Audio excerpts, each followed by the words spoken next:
ஆமா. புரியுதா? இப்போ ஒரு சாதாரண மனுஷன் என்ன பண்ணுவான்?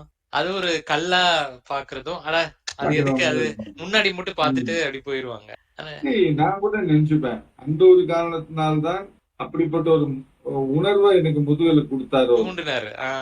நான் எப்போதுமே ரொம்ப கேஷுவலா அவர்கிட்ட பேசுற மாதிரியே பேசுவேன். ஒரு நண்பர்கிட்ட பேசுற மாதிரி, எல்லா குருகிட்ட பேசுற மாதிரி ரொம்ப கேஷுவலா கேட்பேன். உடனே பூவை போடுவேன். எல்லாரும் சொல்லுவாங்க, யாரும் கேட்கறதுக்கு இல்லாட்டாலும் இந்த ஆள் வந்து சும்மா உட்காந்து ஏதாவது பேசியிருந்தா போதும், உடனே பூவை போட்டு பேசிட்டு இருப்பாரு அப்படிம்பாங்க. அது அந்த அந்த இது வந்து இப்போ இப்போ பொதுவா எங்களுக்கு மெச்சூரிட்டி இன்னும் சரியா வராதனால தூரமா இருக்கு. இப்ப நீங்க போக போக போக ரொம்ப நெருக்கமாகி அவரு நீங்க கேட்ட உடனே சில நேரத்துல எனக்கு பழனி விபூதி வேணும் அப்படின்னு கேட்டப்ப ஏதோ ஒரு ம். யாரோ ஒரு மூலியமா உங்களுக்கு ஒரு பழனில இருந்து கொடுத்தனுப்புவார். பிரசாதமோ அது திருவண்ணாமலையில இருந்து கொடுத்தனுப்புவார். இதோ எப்படியோ சாருக்கு ம். வந்துரும். சந்தோஷ் சார் சொன்னதுதான் எனக்கு. இப்போ எங்க இப்போ நம்ம இருந்தாலும் எப்படியாவது வந்துடும். ஆஹ் ஏன்னா அது வந்து எப்படி சொல்லலாம், தேவை இல்லாம எதுவுமே கேட்க மாட்டேன். அவன் கேட்கறான்னா அவனுக்கு ஒரு தேவை இருக்கு, யாருக்கோ கொடுக்கறதுக்கு. அது அது இல்லைன்னா இப்ப அவனுக்கு சொன்னீங்களே அந்த தேவையும் மத்தவங்களுக்கா இருக்கிறது. இப்ப எனக்கு மத்தவங்களுக்கா வந்து ஒரு இருக்கணும். இல்ல. ஒரு தடவை சார் சொன்னாரு. நான் வந்து ஓதிமலைக்கு போயிருந்தேன். அப்போ அஹ், பூ கேட்கிற யாராவது இருந்தா வாங்க அப்படின்னாங்க. எனக்கு கேட்கறதுக்கு ஒண்ணும் இல்ல சார், அதனால நான் கேட்கல அப்படின்னு சொன்னேன். அப்ப அவரு டக்குன்னு ஒண்ணு சொன்னாரு. அட, இந்த வாய்ப்பை ஏன் தவற விட்டீங்க? போய் நீங்க விழுந்து பூ கேட்டு மத்தவங்களுக்காக கேட்டிருக்கலாமே அப்படின்னாரு. நல்லா பலார்னு அடிச்ச மாதிரி இருந்தது. அப்பதான் நம்ம சுயநலத்தோடயே யோசிச்சுட்டு இருந்திருக்குமே இங்கெல்லாம். அப்ப இருந்து நான் வந்து அந்த மாதிரி யோசிக்கிறதே இல்ல. நல்லா நான் என்ன சொல்றேன் என்னன்னா, எப்போதுமே நம்ம பத்தி மட்டும் நம்ம நினைச்சிட்டு இருந்தோம்னா டெவலப் ஆகுறது ரொம்ப சிரமம். இப்போ நம்மகிட்ட என்னென்ன குறைகள் இருக்கோ அதை திருத்திக்கிறதுக்காக, நம்ம திருத்திக் கொள்வதற்காக ஒரு கவனத்தோட இருக்கணும் எப்போதுமே. ம், ஆன்மீகத்துல இதே அதுதான்.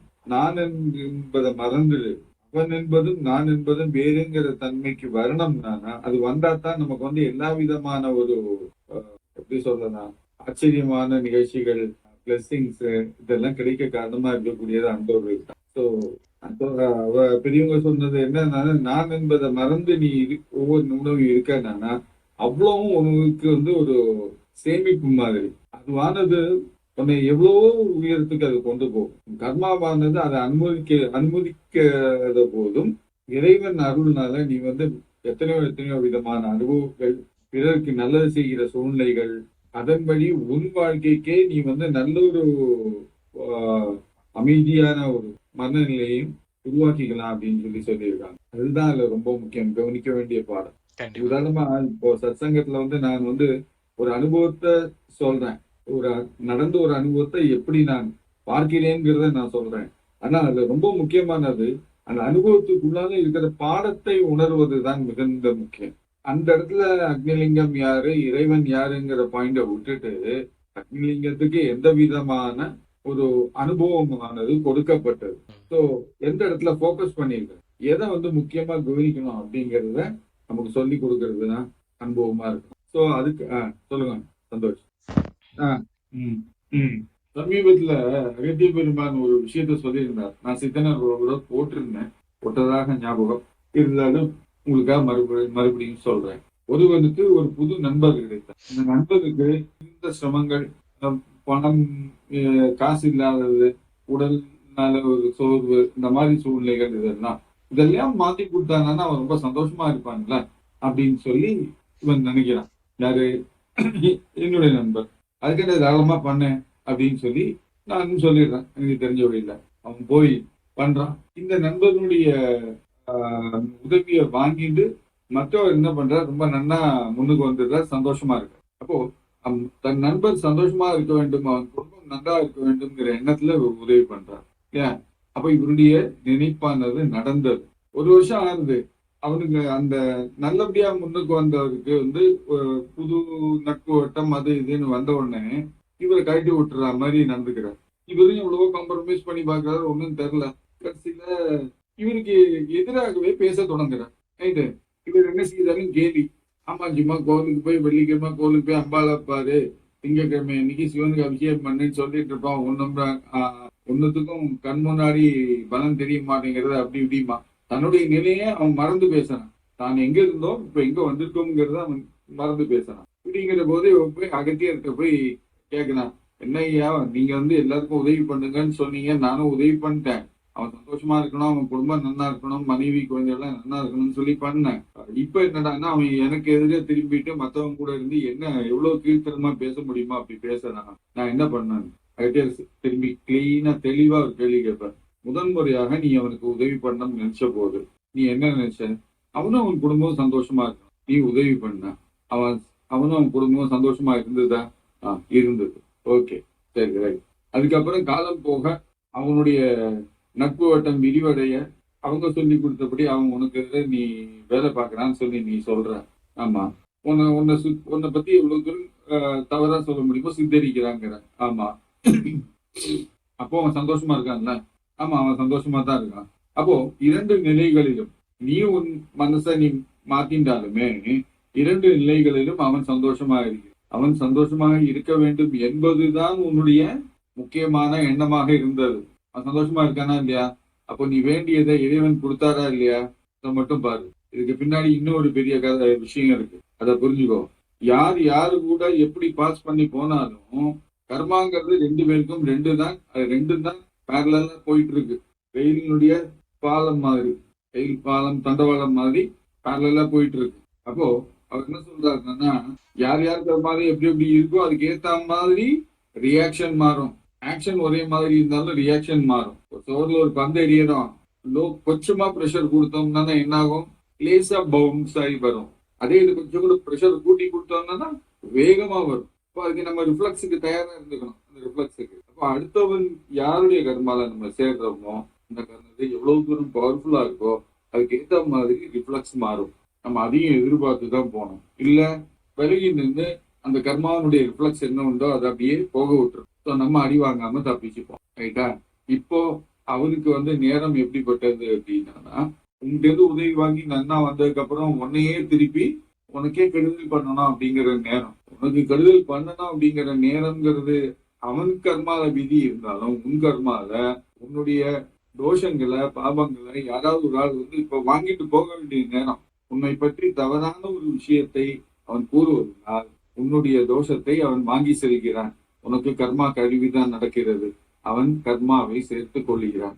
நீ செய்த உதவியும் புண்ணியமும் அதனால் வந்த பயனும் பின்னாடி உனக்குங்கிறது எங்கேயாவது துணை நிற்கும் அப்படின்னு சொல்லி முடிச்சுக்கிறார். இதை விரிவா மெதுவா அனலைஸ் பண்ணி பாருங்க, அப்ப உங்களுக்கு புரியும். அப்போ எந்த விதத்திலும் யாருக்கு பிறருக்கு நம்ம உதவி செய்தாலும் சரி அதை எதிர்பார்ப்பு இல்லாம செய்யுங்க. அவ்வளவுதான் நான் சொல்லுவேன்.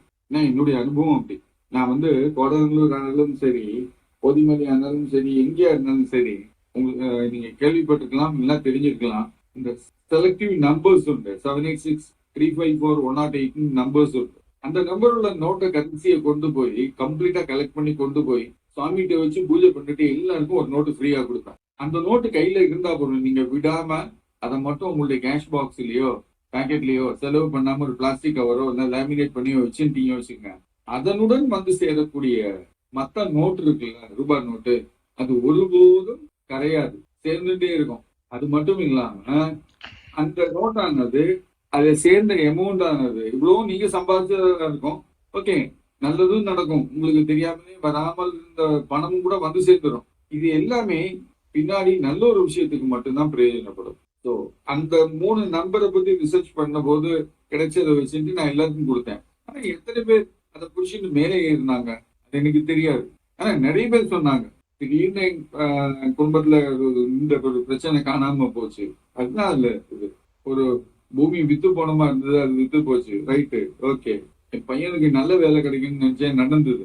இதெல்லாம் இந்த நோட்டு வந்ததுக்கு அப்புறம் இந்த மாதிரி நிறைய நல்ல திருப்பங்கள் வருவதற்கு அது காரணமாக இருந்ததுன்னு சொன்னவங்க இருக்காங்க. ஏன்னா நான் நினைக்கிறது, அந்த நோட்டு கிடைச்சாலுமே சுவாமி பாதத்துல வச்சு பூஜை பண்ணி கொடுக்குறோம்ல, அவருடைய அருள் அந்த நோட்ல அது கிடைக்க விதி இருந்ததுனால நடந்தது. நான் எதுவுமே பண்ணல, நான் ஒரு வேலைக்காரன் மாதிரி எல்லாருக்கும் கொண்டு கொடுத்தேன், அவ்வளவுதான். எனக்கு இறைவன் இந்த அளவுக்கு நிறைய நோட்டை, ரூபாய் நோட்டை கலெக்ட் பண்ற வாய்ப்பை கொடுத்தான். இத்தனை ரூபாய் நோட்டையும் வச்சுன்னு நான் என்ன பண்ண போறேங்கிற யோசனை எனக்கு வந்தது. எனக்கு ஒரு நோட்டு போதுங்களா? கொடு, எல்லாருக்கும் போட்டோம், எல்லாரும் சந்தோஷமா இருக்கட்டும், எல்லாரும் நன்னாகட்டும், அப்படியாவது அவங்க உணரட்டும் அப்படிங்கிற ஒரு எண்ணத்தை நான் வளர்த்துனேன். சொன்னா நம்ப மாட்டீங்க, கெட்டா கொண்டு போவேன், 4 கெட்டு 5 கெட்டு கொண்டு போவேன். எஸ்பெஷலி நான் கேஷியரா இருந்து இருக்கிறதுனால எனக்கு நிறைய வாய்ப்பு நோட்டு வரும்போதே எப்படி இருக்குன்னு பார்த்துட்டு அதை தனியாக மாற்றி வச்சிருவேன். அன்னைக்கு ஈவினிங் வவுச்சர் போட்டு மொத்தத்தையும் எடுத்துருவேன் நான். ஸோ நம்ம அப்ரோச் பண்ற விதத்தை பொறுத்து இருக்கு. எதுக்காக யார்கிட்ட எப்படி கேட்க போறோங்கிறது. அதுதான் நான் எப்போதுமே சொல்லக்கூடியது. சரியான கேள்வியை சரியான நேரத்துல சரியான மனதோட சரியான இடத்த கேட்கணும். 4 சரி இருக்கணும். இந்த 4 சரியானது நமக்கு வந்து நிதானமான தெளிவோட முடிவெடுக்கிற ஒரு வாய்ப்பை கொடுக்கும். அதை நீங்க வளர்த்துக்கணும். அது ரொம்ப முக்கியம். நீங்க வந்து எப்படி சமநிலைப்படுத்துவதுன்னு சொல்லி கேட்டீங்க.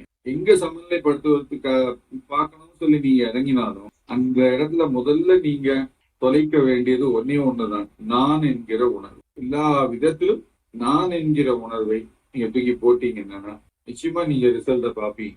எப்போ நான் என்கிற உணர்வு போகிறதோ அப்போ உங்களுக்கு ஒரு நிதானம் வரும். தெளிவாக எல்லாவற்றையும் பார்க்கிற ஒரு மனநிலை கிடைக்கும். நம்மிடம் இருப்பதே அதிகமாக இருக்கே, இத்தனை ரூபா கையில வச்சுட்டு இருக்கோமே, சரி ஏதோ ஒரு நல்லதுக்கு ஒரு 10 பேர் 20 பேர் இல்ல 100 பேர் கூடுற இடத்துல ஒரு நல்லது பண்றதுக்காக இதை எடுத்துக்கலாம் அப்படின்னு எடுத்துன்னு நம்ம கிளம்புவோம். இப்ப அந்த மாதிரி கோவிலுக்கு போறோம். கோவிலுக்கு போனா அங்க அன்னதானம் நடக்கும்.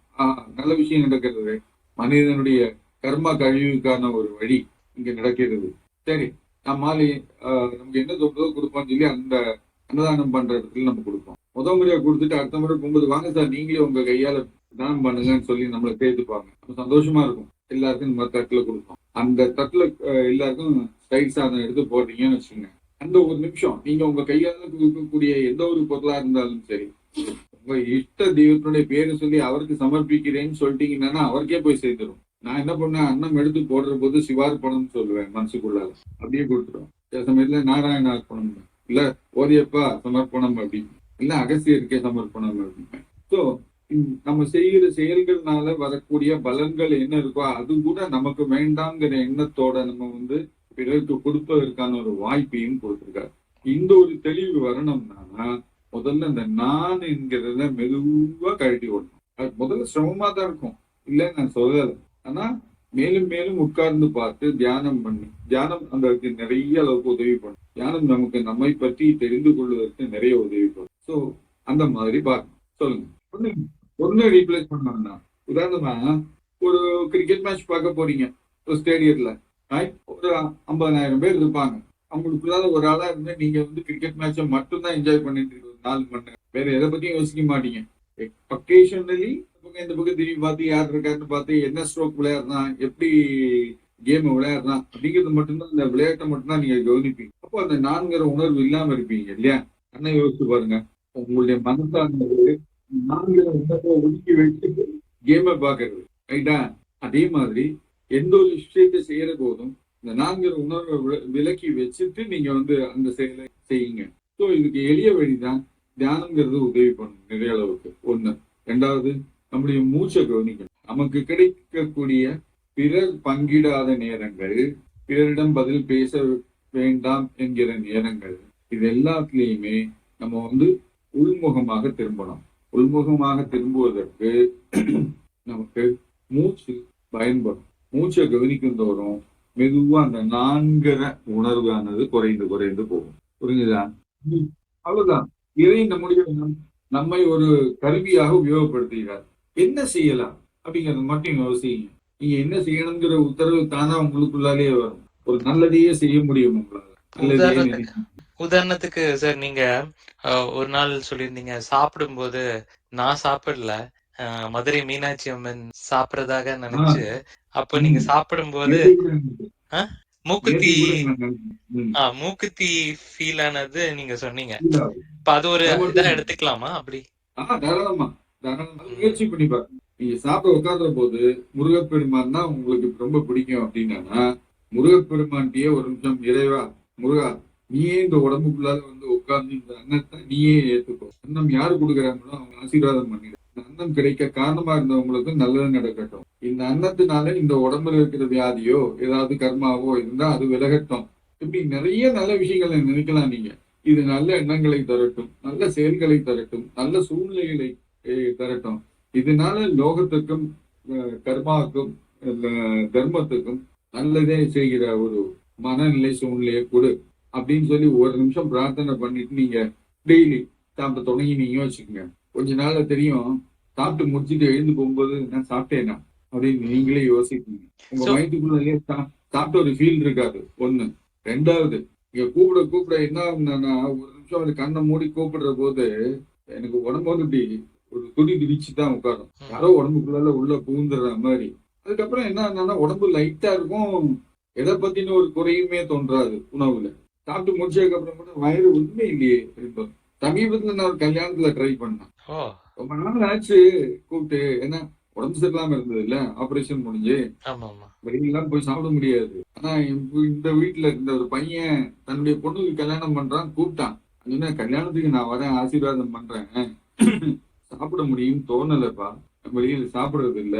இல்லன்னா நீங்க வந்து சாப்பிட்டுதான் ஆகணும், வந்துதான் ஆகணும்னு சொல்லி கூப்பிட்டான். சரின்னு சொல்லி போனேன். அப்பதான் முதல் நாள் யோசிச்சேன், நம்ம போய் சாப்பிட்டாங்கன்னா ஒத்துக்கலைன்னா என்ன பண்றது, மறுபடியும் பிரச்சனை ஆயிடுமே அப்படின்னு யோசிச்சு, சரி போய் போயிட்டு அப்ளிகேஷன் போடுவேன் எப்போதும் போல அப்படின்னு சொல்லி சொல்ற போதுதான் டக்குன்னு ஞாபகம் வந்தது முன்னாடி ஒரு நடந்த ஒரு விஷயம். சரின்னு சொல்லி அப்படியே சொல்லிட்டு கிளம்பிட்டேன்.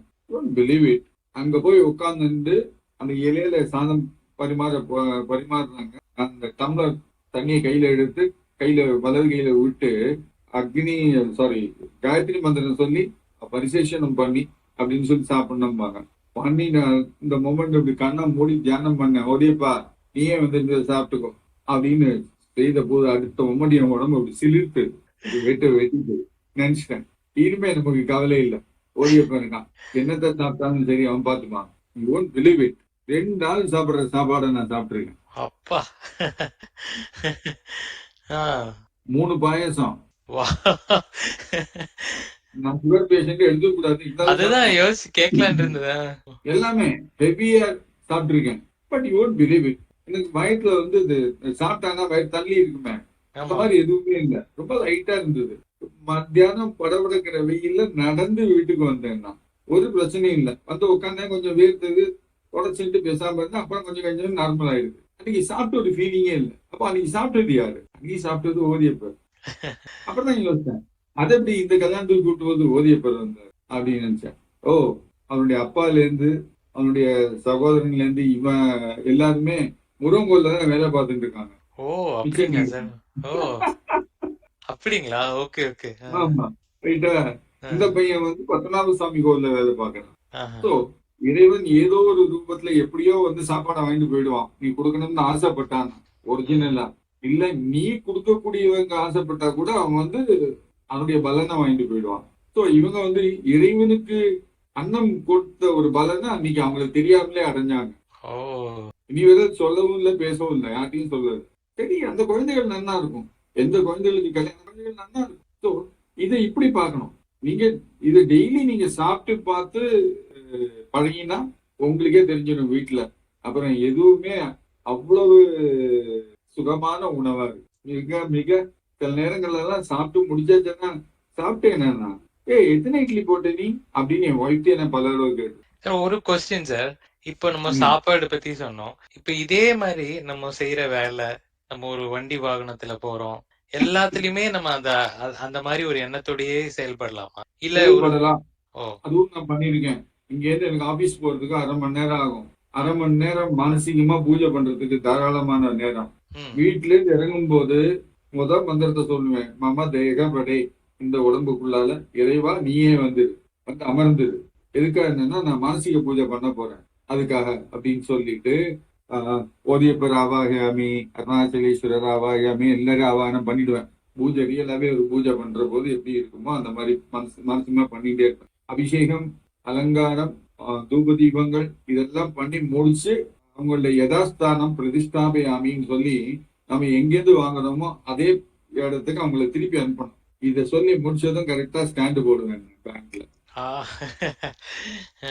அன்னைக்கு எல்லாம் முடிச்சுட்டு ஒரு நிமிஷம் நின்று இந்த முக்கியமான ஸ்பாட் எல்லாம் நம்ம கிராஸ் பண்ணினோமா, அப்படிதான் வந்தோமா, இல்ல அப்படியே ஆகாயம் வழி பறந்து வந்துட்டோமா, ஒண்ணுமே ஞாபகம் இல்லையே அப்படின்னு நினைப்பேன். ஏன்னா போகிற வழிகள்ல நிறைய கோவில்கள் இருக்கு. எல்லா கோவில்களையும் ஒரு முறை திரும்பி பார்த்து இறைவான்னு சொல்லிட்டு போவேன். அன்னைக்கு அந்த பூஜை பண்ற போது என்னுடைய கான்சன்ட்ரேஷன், என்னுடைய ஞாபகம்ங்கிறது வேற எந்த இடத்துலயும் இருக்காது. ஆனா வண்டி எப்போ பிரேக் அடிக்கணுமோ பிரேக் அடிக்கும், எப்போ ஹார்ன் அடிக்கணுமோ அடிக்கும், எப்போ போனோமோ போயிட்டே இருக்கும். யாரையும் தட்டாம யாரையும் பிரச்சனை இல்லாம நான் மாட்டும் ஆபீஸ் போய் சேர்ந்துருவேன். ஆனா இவ்வளவுக்கும் அந்த ஓட்டுற அந்த நேரத்துக்கு எனக்கு எந்த விதமான ஞாபகமும் இருக்காது. அதர்தான் பூஜை. அப்போ அந்த இறை சக்தியானது உள்ளுக்குள்ள இருந்து எல்லாத்தையுமே கவனிக்கிறதுன்னு அர்த்தம். சொல்லுங்க சந்தோஷ். தாராளம், தாராளமா.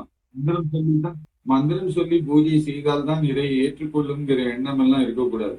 ஒண்ணுமே தெரியாதவங்க கூட இறைவனை கருணையோட பார்த்தா போதும், அன்போட பார்த்தா அந்த இறை இறங்கி வந்துடும் அவங்க கூட. அதுதான் அது. மந்திரங்கள் எதுக்குன்னா உங்களுடைய உடலுடைய பல பாகங்களையும் ஆக்டிவேட் பண்ணிக்கிறதுக்கு தான். உதாரணமா சொல்றேன், ஆக்சுவலி எனக்கு அது யாருடையும் ஷேர் பண்ண முடியாது.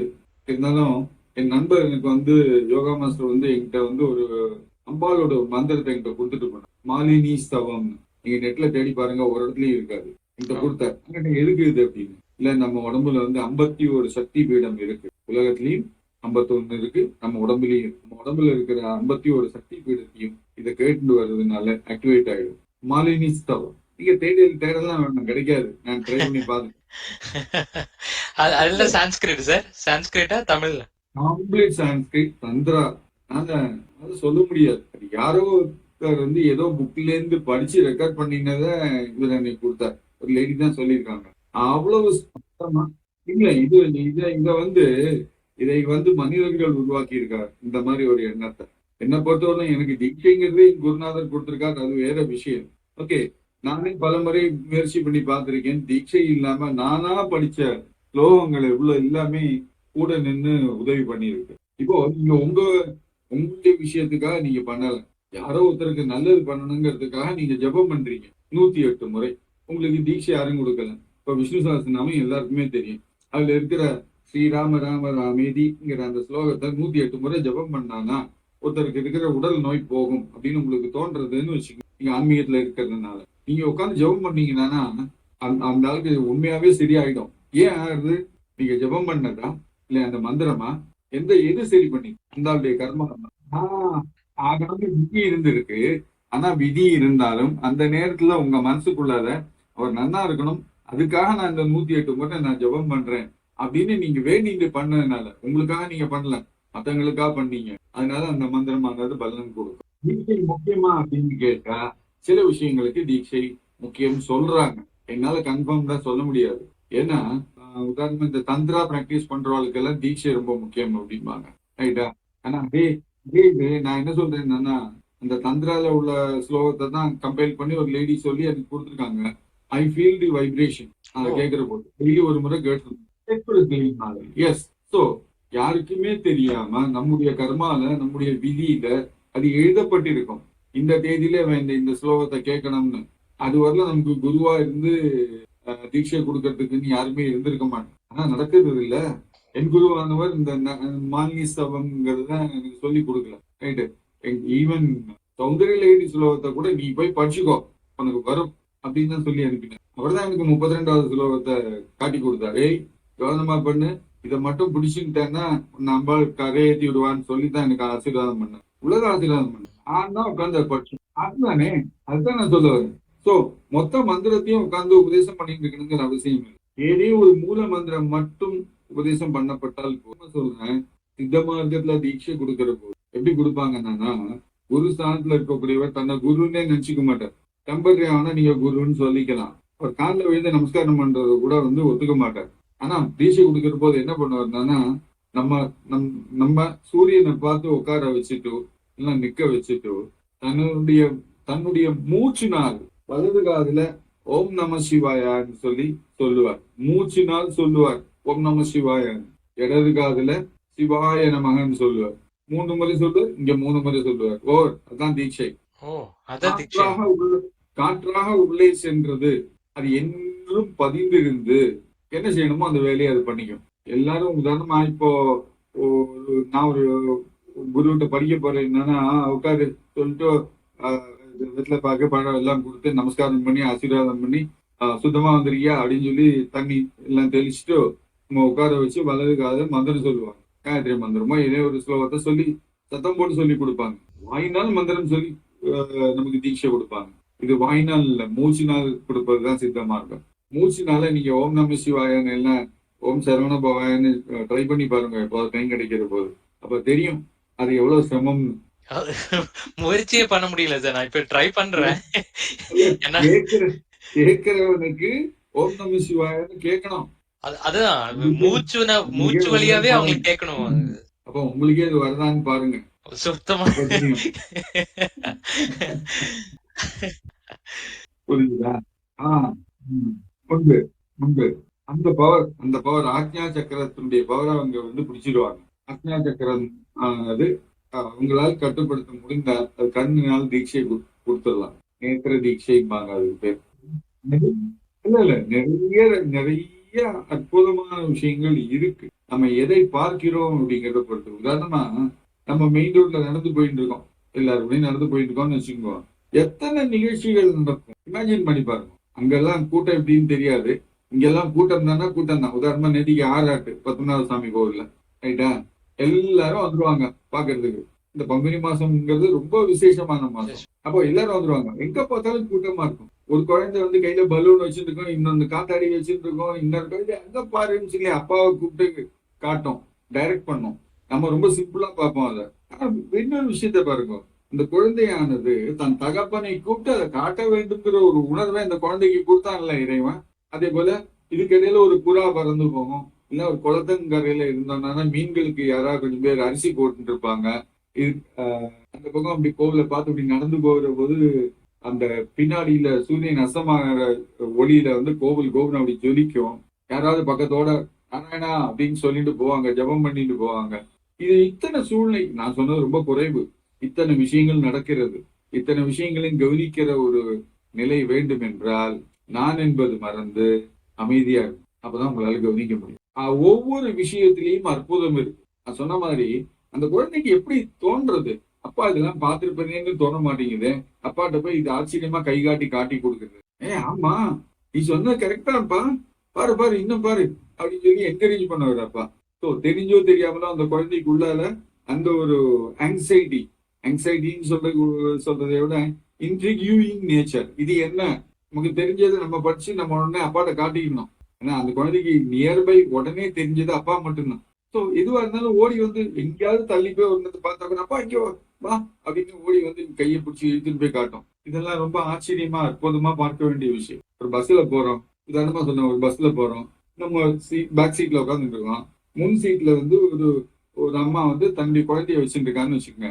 குழந்தை தூங்கிட்டே இருக்கிற குழந்தை திடீர்னு முழிக்கும். முழிச்ச உடனே பாக்குறது நம்மள, ஆனா அது தெரியாத முகமா இருக்கு அப்படின்னு சொல்லி அழத்தணும். உடனே அம்மா தட்டுவல், தூங்கு பரவாயில்ல, அது தூங்கி போயிடும். தன்னுடைய அம்மாவுடைய குரலை கேட்டாச்சு, அம்மாவிட்ட தான் இருக்கும், பயப்பட வேண்டாம் அப்படிங்கிற ஒரு உணர்வு இருக்கு.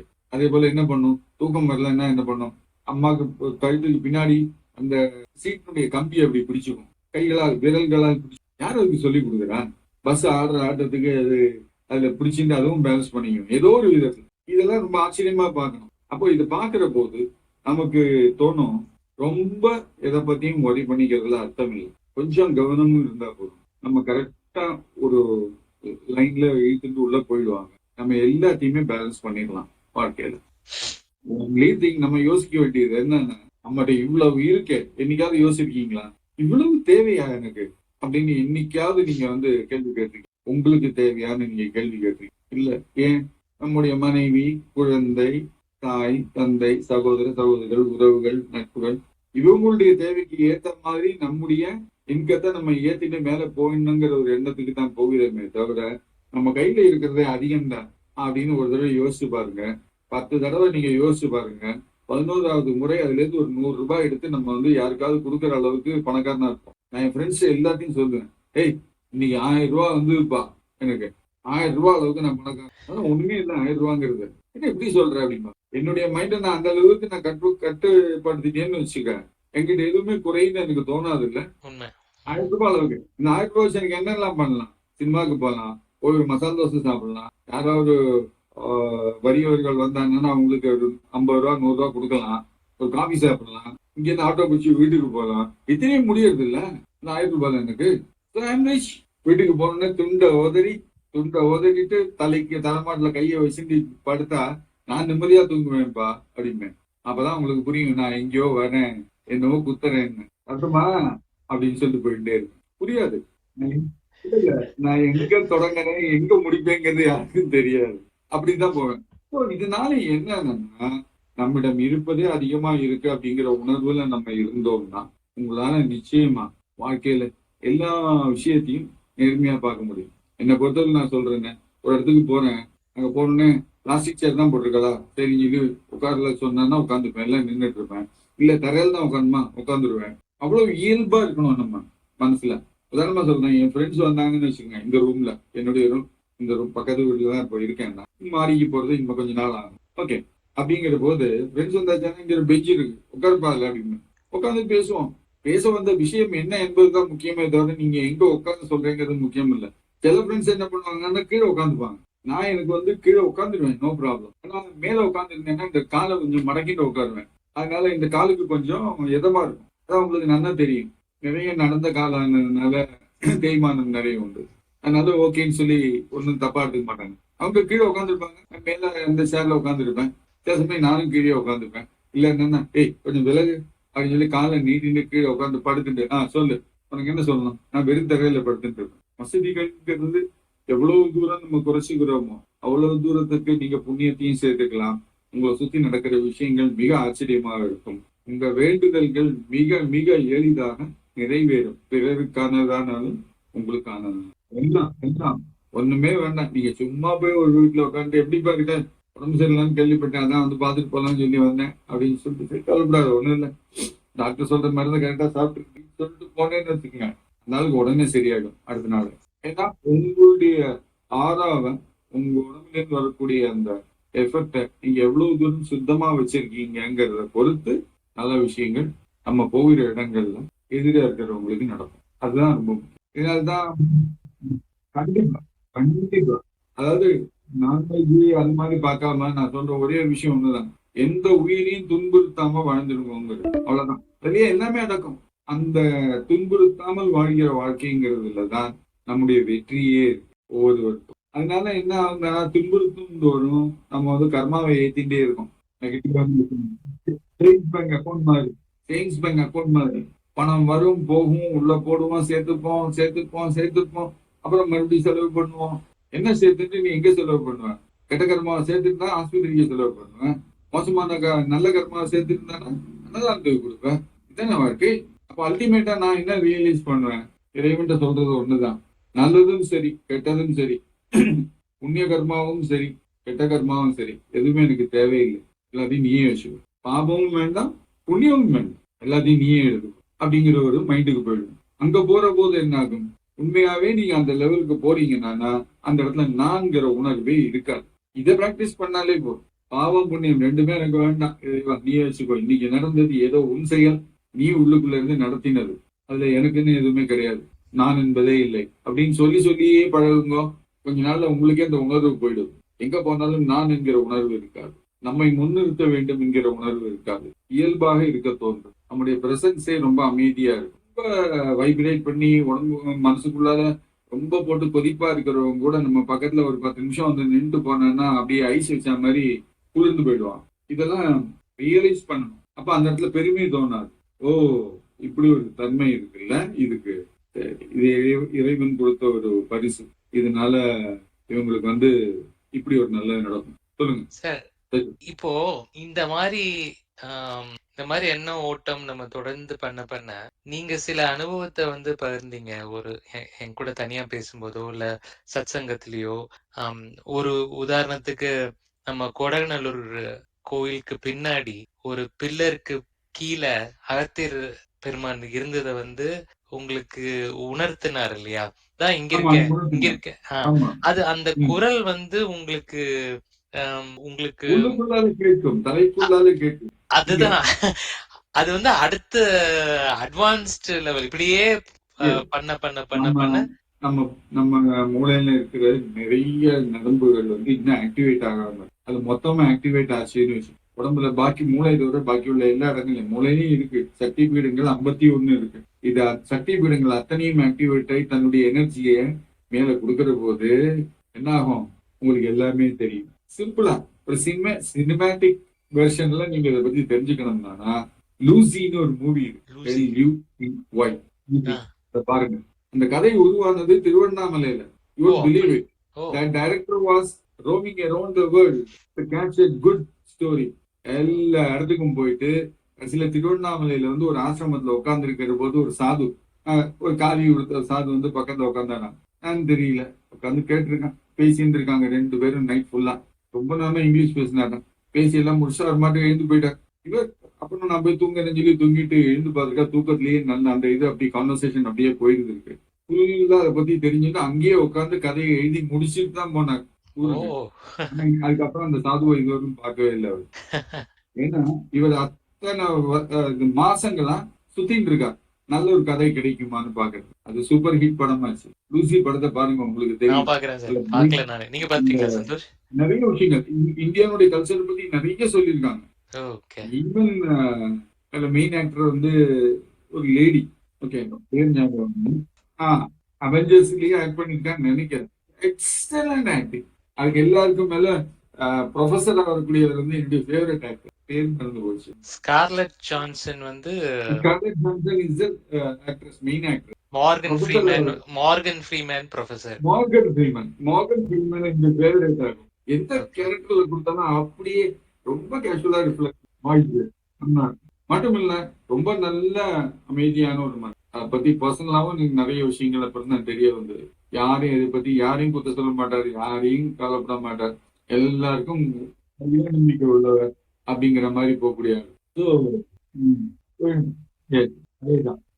ஸோ மீட்டிங் என்ன, இவ வந்து சயின்டிபிக் லெவல்ல விஞ்ஞான ரீதியா ஒரு ஒரு லெவல் வர மட்டும்தான் இவங்களால போக முடியாது. ஆனா இதுக்கெல்லாம் காரணம் என்ன, இது எப்படி கன்சிஸ்டண்டா இருக்கு, இது எப்படி கரெக்டா இருக்கு அப்படிங்கறது அவங்களால இனி வரலாம் கண்டுபிடிக்க முடியலங்கிறது தான் உண்மை.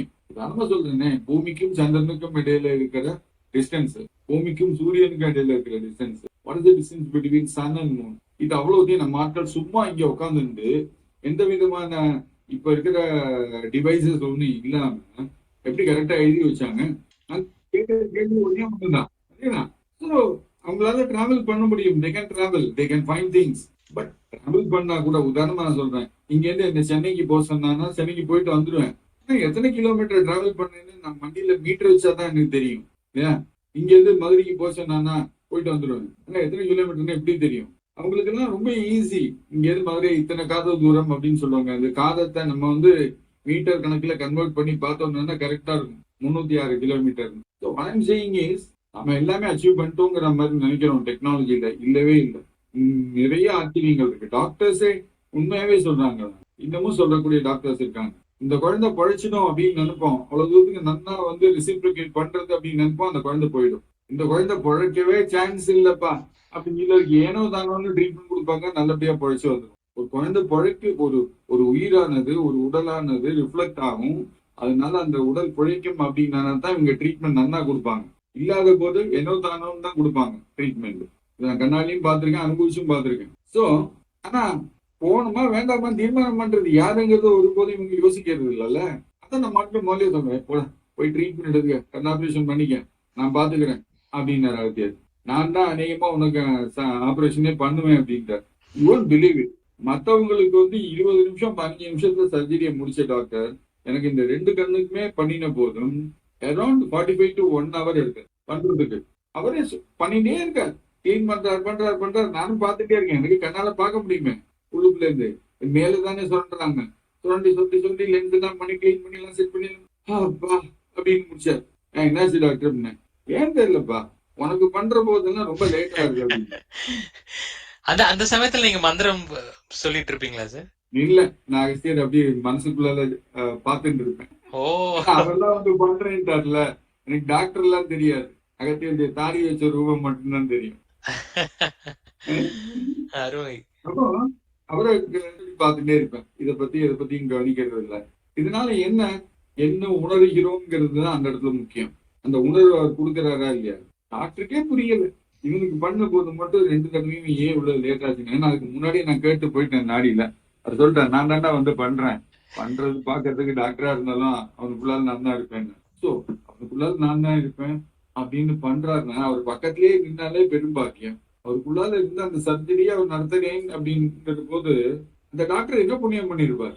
அவர் வாழ்க்கையில எத்தனை பேருக்கு சர்ஜரி பண்ணியிருக்கார்.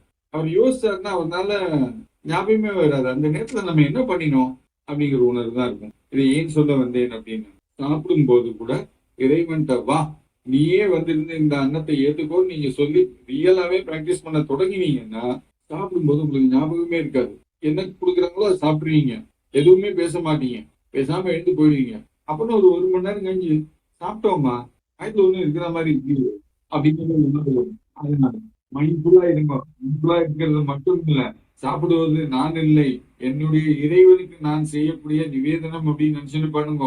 அந்த இதானது, அந்த சாப்பாடானது உங்களுக்கு நல்லது செய்யும். அதுக்கு பதிலா நீங்க வந்து செல்லை பார்த்துட்டு டேபை பார்த்துட்டு சாப்பிட்டீங்கன்னா உங்களுக்கு தோஷத்தை தான் வருத்தும். அன்ன துவேஷம் அப்படிம்பாங்க. நல்ல காலத்துல உங்களுக்கு எப்போ உணவு தேவையோ எல்லாமே முன்னாடி இருக்கும், ஆனா உங்களால எதுவுமே சாப்பிட முடியாம போயிடும். அதுதான் அன்ன துவேஷம். அது வரக்கூடாது. ஸோ அப்படிப்பட்ட சூழ்நிலையும் ஏதாவது ஒரு காரணத்தினாலே ஏதாவது ஒரு காலத்துல நான் அறியாத போது தவறு செய்திருந்தாலும் அது என்னை பாதிக்காமல் இருக்க வேண்டும், பாதித்தாலும் நான் உணராமல் இருக்க வேண்டும் என்பதற்காகத்தான் எந்த பாவமும் எனக்கு வேண்டாம், எந்த புண்ணியமும் எனக்கு வேண்டாம், அப்படியே நீயே எடுத்துக்க அப்படின்னு கொடுத்துட்டு போயிட்டே இருப்பேன். வேலை பார்த்தா கூட சம்பளம் கூட எதிர்பார்க்க மாட்டேன் இவங்கள்ட்ட. அம்மாட்டு சைலண்டா போயிட்டு இருப்பேன். வேலை முடிஞ்சுதா, முடிஞ்சது, சரி வரேன் உதவிப்பா, உத்தரவு அப்படின்னு சொல்லிட்டு பேசாம போவேன். இங்க வாங்குறீங்க உத்தரவு, வீட்டை விட்டு போகும்போது உத்தரவுன்னு சொல்லிட்டு போங்கன்னு சொல்லி கொடுத்தேன் சத்சங்கத்துல. ஒரே ஒருத்தர் மட்டும்தான் உத்தரவுன்னு எனக்கு சொல்லுவார். அவர் என்னவோ புரிஞ்சுட்டு இருக்க, பாக்கி யாரும் புரிஞ்சுக்கல. அவ்வளவுதான் வித்தியாசம். சத்சங்கத்துல வந்து உத்தரவு சார் அப்படிம்பாரு கடைசியில. ஒரே ஒருத்தர் போன வாட்டி நான் ஃபர்ஸ்ட் டைம் ஜாயின் பண்ணியிருந்தேன் சார், உத்தரவு சார் அப்படி.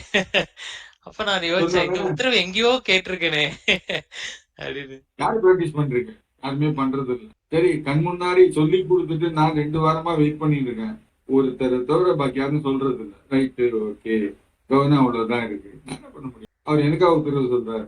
இல்ல, அன்னைக்கு ஃபுல்லா பேசியிருந்ததெல்லாம் யாரை பத்தி? ஓதியப்பரை பத்தி. அப்ப கேட்டு இருக்கிறது யாரு? கூட இருந்து கேட்பது யாரு? இந்த யோசனை போகணும். பிற மனிதர்களை, ஆன்மீகத்துல இருக்கக்கூடியவங்களை எல்லாம் சந்திக்கிற போது இந்த யோசனை போகணும். இன்னைக்கு ஏன் இவர் சந்திச்சோம், இன்னைக்கு ஏன் இதை பத்தி பேசணும், பேசி முடிச்சதுக்கு அப்புறம் நிதானமா உட்காந்து யோசிங்க. எங்கேயோ விதிச்சிருக்கு போல் இருக்கு அப்படின்னு சொல்லி முடிச்சுட்டு போக கூடாது. இதனுடைய அர்த்தம் என்ன? ஒரு விதைன்னா இன்னைக்கு விழுந்தது, அது துளிர் விட போறது. இந்த விதை இன்னைக்கு விழுந்தது என்னுடைய கர்மாவினால் அப்படின்னா இது துளிர் விட்டால் எங்க போய் நான் நிற்பேன்? இதெல்லாம் நீங்க யோசிக்கணும். ஒரு காலங்கள்ல ஒவ்வொருத்தரும் வந்து ஒரு விதையை போட்டு போவாங்க. எஸ், ஆமா. ஆகையினால அடுத்த வார சத்சங்கத்துல மறுபடியும் சந்திக்கலாம், மறுபடியும் பேசலாம். அகத்திய பெருமாளுக்கு மிக்க நன்றி, ஓதிய மிக்க நன்றி. 16 சாயனமாக.